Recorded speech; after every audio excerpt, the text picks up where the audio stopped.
Here's some important information you should remember. An even number of negatives will always equal a positive, and an odd number of negatives will always equal a negative.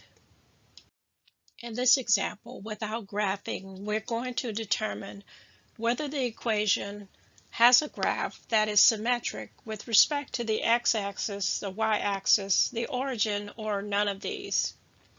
So we're going to begin with determining whether it is symmetric with respect to x. To do that, we need to change y to its opposite.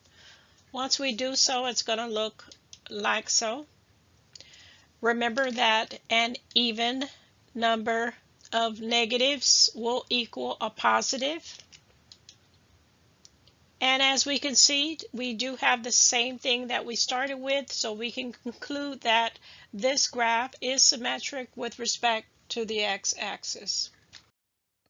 And now let's determine if that same graph is symmetric with respect to the y-axis.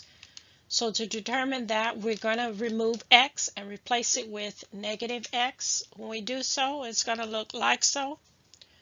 Once we simplify that, we can multiply the whole equation by -1 so that x will be positive, just like the original equation.